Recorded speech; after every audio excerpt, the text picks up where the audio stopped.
¿Se va a ampliar junto por el cambio? Sí, yo creo que tenemos que ampliarnos, sumar nuevos protagonistas, renovarnos para que la Argentina tenga alternancia, que es nuestro objetivo, ¿no? Y que podamos en estas elecciones intermedias legislativas generar un equilibrio. La Argentina necesita equilibrio político con el gobierno y necesita construir una alternancia, que la gente pueda tener esperanza en que hay otro programa, otra coalición que pueda reemplazar a esta que no viene haciéndolo bien y que no obtiene buenos resultados, ni en materia económica ni sanitaria. Pero la ampliación sería a través de una interna, de las primarias abiertas con todo. ¿Cuál es la idea? Justamente, ustedes saben que a varios de nosotros no nos hacía mucha gracia prorrogar las elecciones, posponerlas, postergar de agosto como correspondía a septiembre y la PASO y a noviembre la general. Aceptamos finalmente postergar esas elecciones si se garantizaba que había primaria abierta, simultánea y obligatoria. ¿Por qué? Porque a nuestra coalición, si tenemos algún tipo de diferencias, las podemos resolver en el marco de esa competencia. Ahora tenemos que usarla. Y me parece que en los principales distritos, como en la provincia de Buenos Aires, que va a ser clave para una lectura nacional, y por la representación que tiene la provincia de Buenos Aires, es clave que haya competencia en la provincia de Buenos Aires, que haya competencia interna y podamos mostrar una mayoría que rompa esta hegemonía del kirchnerismo gobernando. Pues se imagina una convocatoria amplia, quiero decir, peronismo federal, Esper, Sí. Milei, Sí. Bueno, Stolbizer, ¿todos no a sé, competir? con los nombres propios también dependen de ellos, porque uno los invita y a lo mejor alguno de ellos dice a mí no me interesa, no sé qué. Acá hay gente que ha mostrado interés por estar, que ha tenido conversaciones con algunos de los dirigentes, el caso de Margarita Stolbizer, el caso de Esper, que ha tenido con Horacio Rodríguez Larreta interés en participar en la provincia de Buenos Aires, el caso de Ricardo López Murphy, que es alguien que yo valoro muchísimo y que me gustaría que estuviese en esta fuerza, que ha mostrado algún interés por estar en algunas condiciones, por ejemplo, que se pueda competir, y algunas posiciones que dicen, bueno, pero mostremos alguna renovación, cambiemos el nombre, no sé, algún tipo de cambio que también invite a agrandar este espacio, ¿no? Y me parece que eso debemos hacerlo. ¿Le hizo ruido que no fuera Macri hoy? No, no me hizo ruido, lo que pasa es que no sé exactamente, aparentemente tenía un problema de agenda, no sé yo al menos, o no sabemos varios de nosotros por qué no ha ido, pero bueno, no fue Cristian Ritondo tampoco, pero por Yo decir. digo, ¿Macri es un aglutinador o es un obstáculo para generar mayor apertura? A ver, yo creo que a nosotros no nos sobra nadie, ¿no? Con lo cual no tenemos que andar poniéndole frenos a nadie. De la misma forma para incorporar, tampoco para sacar de aquí. Lo que creo que está claro es que no hay una figura única que pueda aglutinar a todos y que nos retrotraiga a errores del pasado, que nos ponga restricciones. Parece que él hasta aquí no ha actuado mal. Él ha jugado en función de mantener unido esta coalición y esto es importante porque uno dice, bueno, la unidad, parece que la unidad lo es todo. No, pero es condición sine qua non, ¿no? El kirchnerismo gobernó 12 años de la Argentina y no fue por sus méritos, porque la verdad que su política económica no obtuvo resultados. Del 2010, que estamos en recesión, entregaron el gobierno en recesión y resulta que su logro ha sido dividir a la oposición. Es decir, han ganado las elecciones presidenciales del 2011 y del 2007 dividiendo a la oposición. En esta oportunidad nosotros hemos tenido la virtud de mantenernos unidos. Llevamos un año casi medio de gestión y la principal coalición de oposición se mantiene unido. Entonces, condición sine qua non. Y creo que Mauricio Macri ha contribuido a que eso esté unido. Ha sido prudente. Y me parece que ese es su rol. De ahí que tenga un protagonismo mayor en el futuro, bueno, Alguna vez Yo no lo veo, ¿no? Pero... Alguna vez usted dijo que Mauricio Macri ya había sido. Yo no lo he dicho así, yo tengo algunas diferencias en su momento que creo que ahora torcerían el eje de discusión. El gobierno ha hecho mal la administración económica y yo tuve diferencias con la orientación económica en algunos momentos del gobierno de Cambiemos, y lo dije en privado, no fui escuchado, lo dije en semi-privado y después lo dije en público, ¿no? Ahora, esto que se está haciendo es infinitamente peor. Hoy día se está incubando una mayor pobreza, un mayor deterioro en un aparato productivo. La pandemia le sirve como excusa. Dice, bueno, nosotros, Alberto Fernández y Cristina, que son los dos personas que tienen mayor poder político en la Argentina, ponen de excusa la pandemia.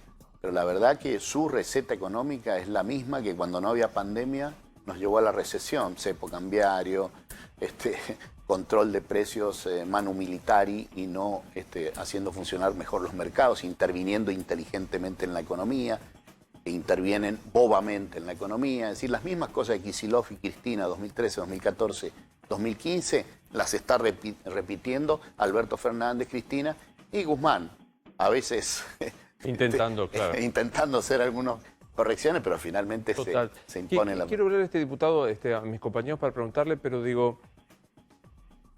Sí, permítame el reduccionismo. Si usted tuviera que calificar a Alberto Fernández como presidente, ¿es malo, regular, bueno, muy bueno?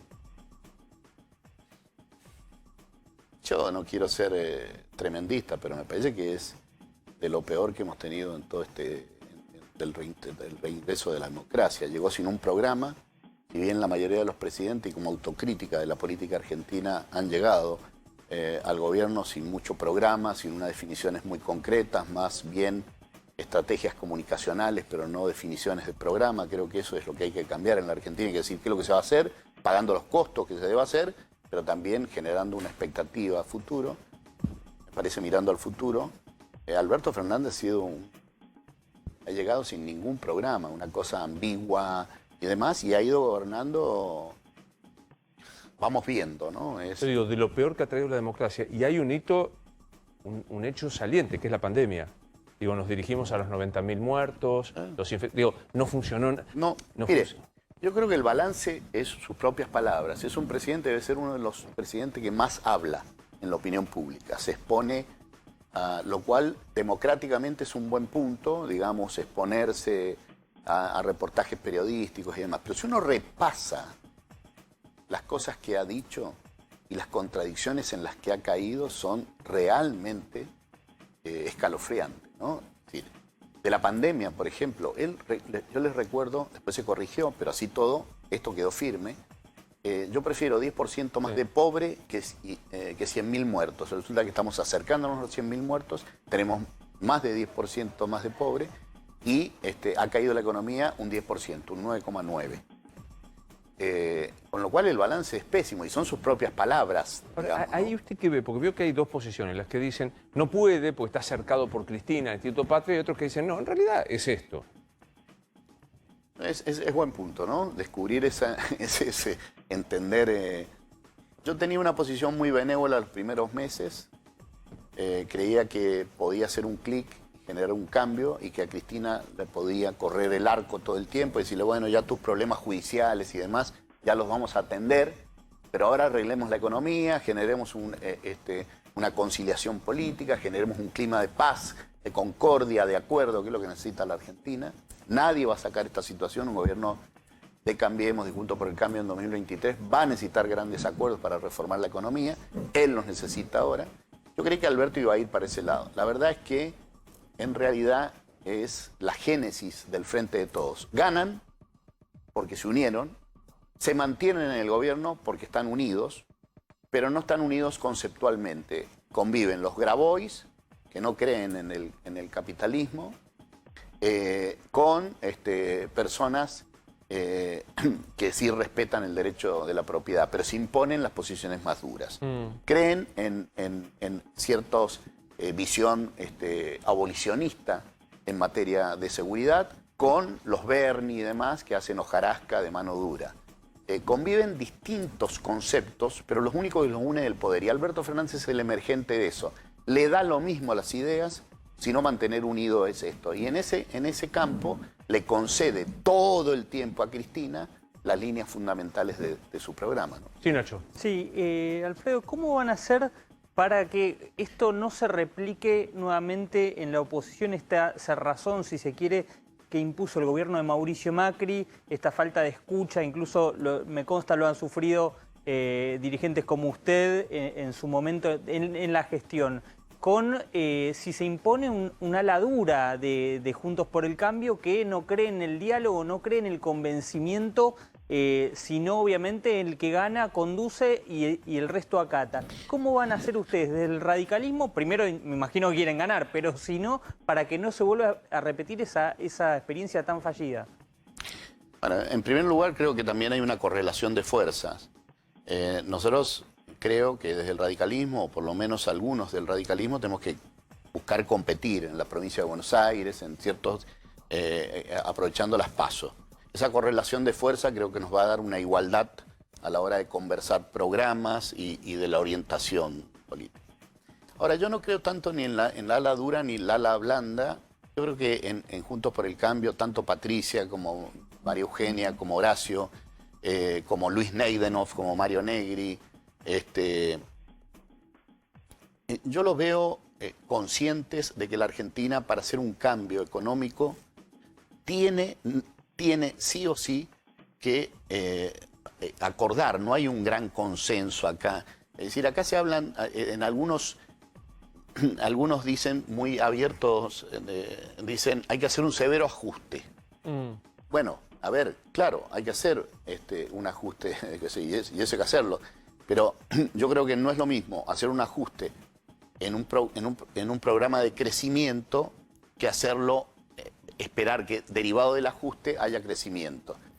Me parece que la síntesis de eso, que para que haya crecimiento y que paradójicamente en el marco de ese crecimiento haya ajuste, hay que hacer reformas que son importantes. La laboral, la fiscal. Me esperas una pequeñísima pausa y quiero hablar de eso, porque no se habla casi de nada, No ni de se habla reforma impositiva, ni de reforma... Pequeña pausa y seguimos hablando con Alfredo Cornejo. Usted dijo que el gobierno de Alberto Fernández es de lo peor que ha visto desde el regreso a la democracia. Como hombre radical también se lo pregunto. ¿Cree honestamente que incluso es peor o fue peor que el gobierno de la Rúa?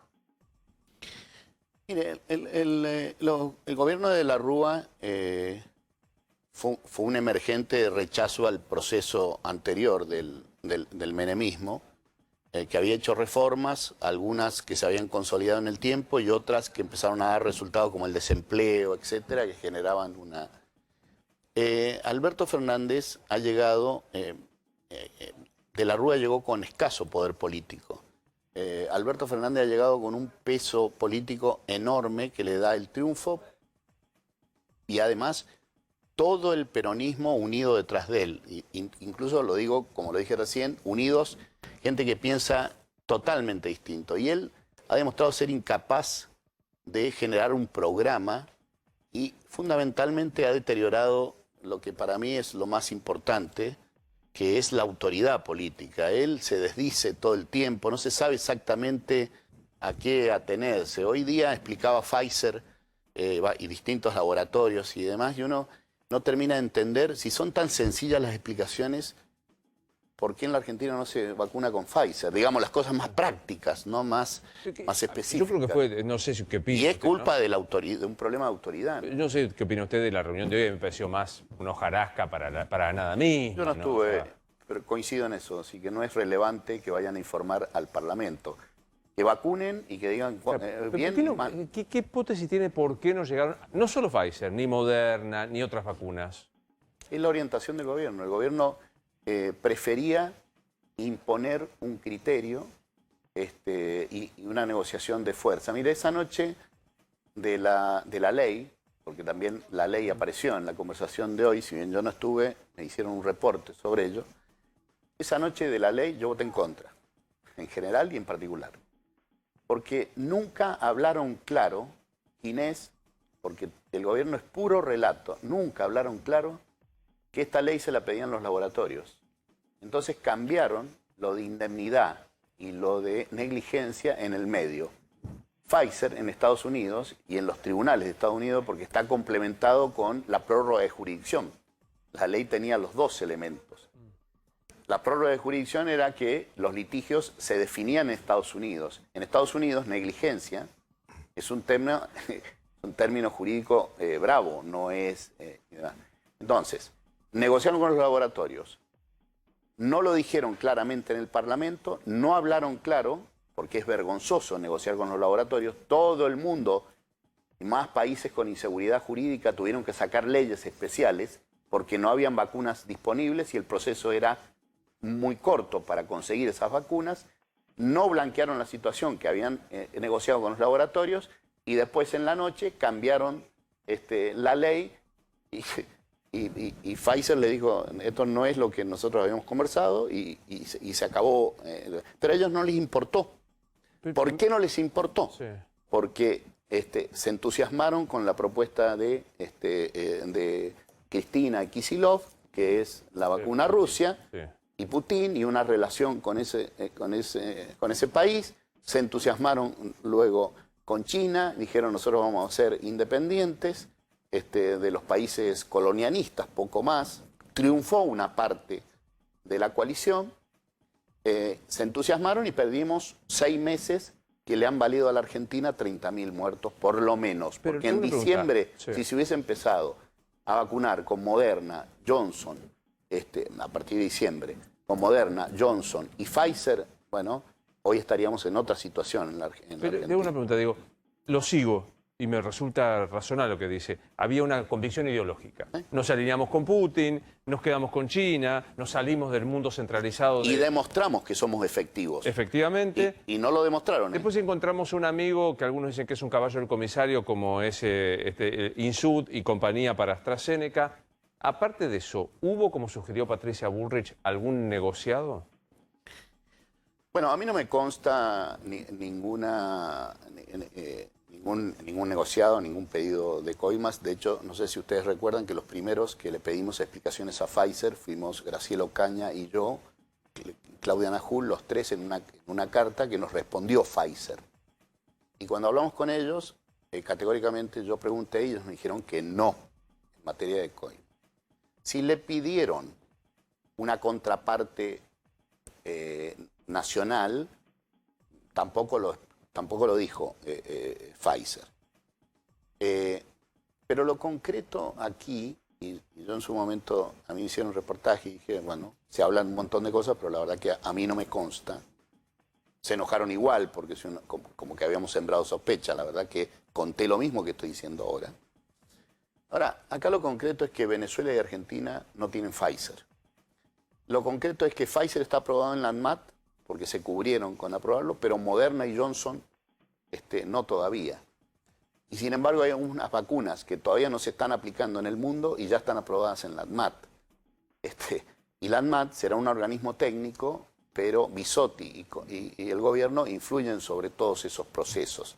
Acá no ha habido una vocación como hubo en Chile, como hubo en Uruguay, 2 países, porque no estamos comparando con Estados Unidos, la capital del capitalismo, que produce vacunas y ahora tiene sobrestock de vacunas, sino estamos comparando de 2 países vecinos, más chicos que nosotros, con un Producto Bruto más chico que nosotros, con menos habitantes, que si hubiésemos tenido la misma progresión de vacunación, hoy tendríamos 30.000 de la de Uruguay, 20.000 muertos menos. Y la progresión de Chile tendríamos 30.000 muertos menos. Sí, Martín. Alfredo remarcó la necesidad de hacer grandes modificaciones en términos impositivos, laborales. Ustedes fueron gobierno hasta hace 1 año y medio. ¿Por qué no lo hicieron ustedes? No se lo intentó. Perdón, y vinculado a eso, así responde a las 2 cosas juntas, si no pudieron hacerlo y dejaron indicadores económicos y sociales peores que los que recibieron, ¿por qué volver a votarlos? Bueno, yo diría que no hablar del pasado como una... La Argentina no crece del 2010 y no es resultado de los 4 años del gobierno de Cambiemos o del gobierno de Macri. La Argentina no crece del primer gobierno de Cristina, es decir, del primer mandato de Cristina, que la Argentina tiene un Producto Bruto que es igual al del 2019.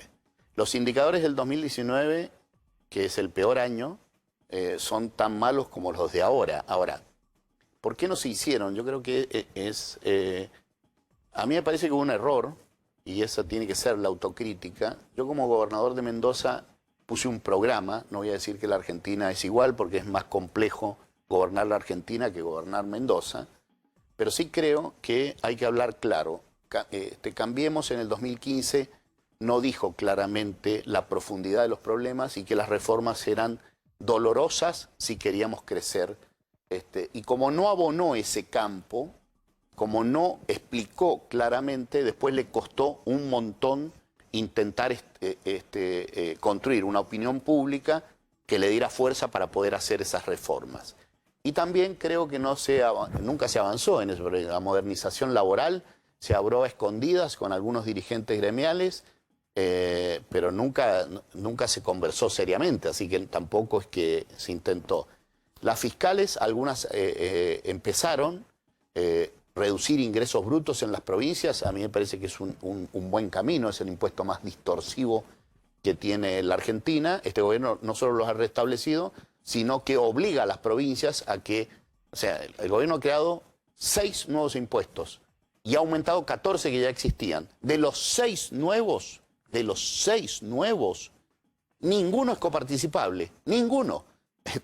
Entonces obliga a las provincias a que vuelvan a aumentar ingresos brutos. Y ingresos brutos es un impuesto distorsivo. Con lo cual, si vos los obligás, estás haciendo un daño sobre la economía y las provincias no tienen más remedio que aumentar ese impuesto que es... liquida. ¿Qué Entonces, ¿Es independentista usted de Mendoza? Yo dije que hay una gran cantidad de argentinos en Córdoba, en Mendoza, en muchos bolsones de alta productividad de la Argentina, en varias provincias, que creen que ponen más de lo que sacan de estar integrados a este país. Y entonces se me preguntó, ¿usted cree en el Mendo Exit? Como hay un movimiento en Mendoza, pero también lo hay en Córdoba, el Córdoba Exit, de que deben separarse esas provincias del país. Yo dije, si siguen discriminándonos, creo que hay que pensarlo seriamente. Pero la verdad que no es una alternativa que tenga Mendoza ni la Argentina, porque la Constitución no es una confederación, sino es un Estado federado, no puede salirse. Así que es una discusión que no tiene sentido. Sí creo que las provincias, como Mendoza, debe ir generando cambios fiscales que le vaya dando cada vez más autonomía del país, pero no puede independizarse porque, entre otras cosas, los principales instrumentos de política económica los tiene el Estado Nacional, ¿no? Está claro que usted se perfila, ya sé que me sigue faltan 2 años más, para ser candidato a presidente. ¿Le gustaría? A ver, ¿por qué no?